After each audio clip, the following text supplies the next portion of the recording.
تو جو درود و سلام کو ناپاک کہتے ہیں، اللہ تعالیٰ کی یہ مار ہے کہ ایسے گو گوبر کے تبرک ان کو دیے جاتے ہیں. رکھو اس کو سنبھال کر. آگے میں آخر میں بتا دوں. کتنا وقت ہے بھائی؟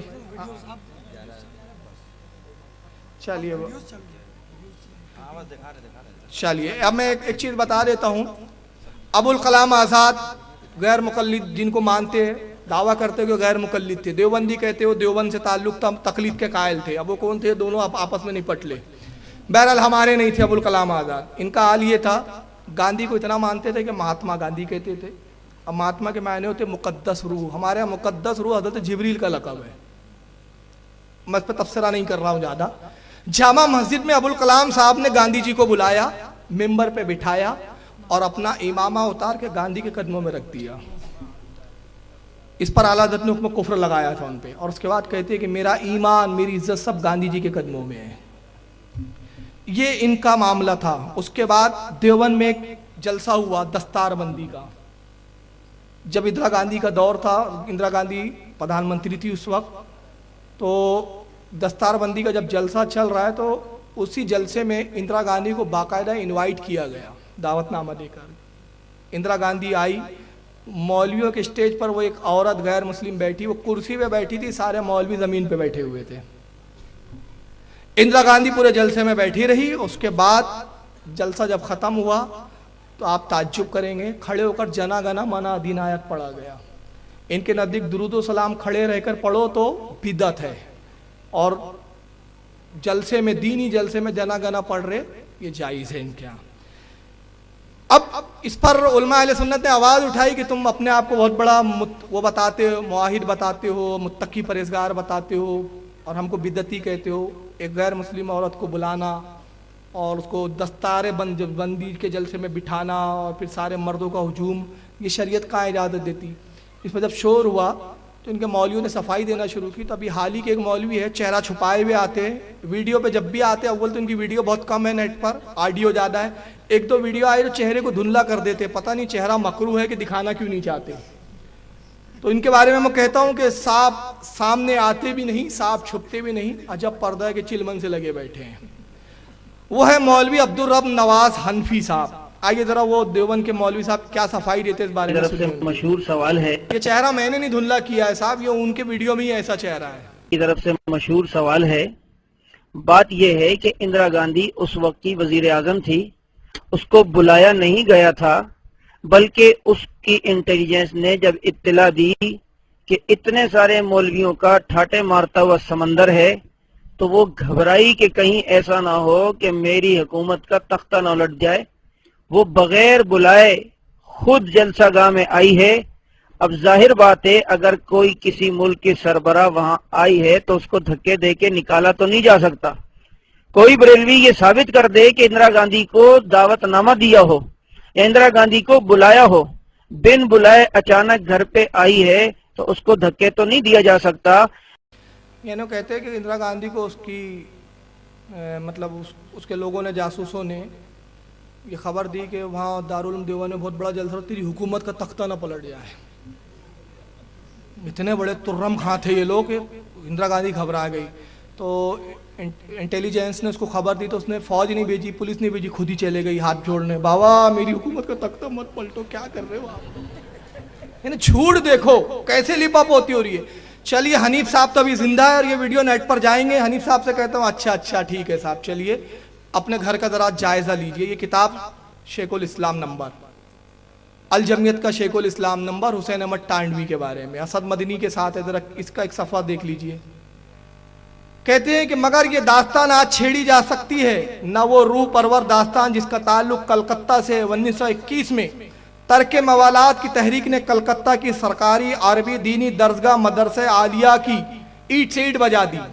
ایک نیا عظیم الشان دینی مدرسہ مولانا ابوالکلام آزاد کے ہاتھوں قائم ہو گیا اور گاندھی جی نے آ کر مدرسے کا افتتاح کیا. سمجھ رہے آپ؟ دیوبندیوں نے ایک مدرسہ بنایا اور اس کا ادگھاٹن کرنے کون آئے؟ گاندھی جی. تب کہ گاندھی جی کو بھی اپنا تختہ پلٹنے کا ڈر تھا تو بولے چلو ان کا مدرسہ میں بنا دوں. چلیے اب آگے آئیے. سونیا گاندھی ابھی حال ہی میں دیوبند پہنچی.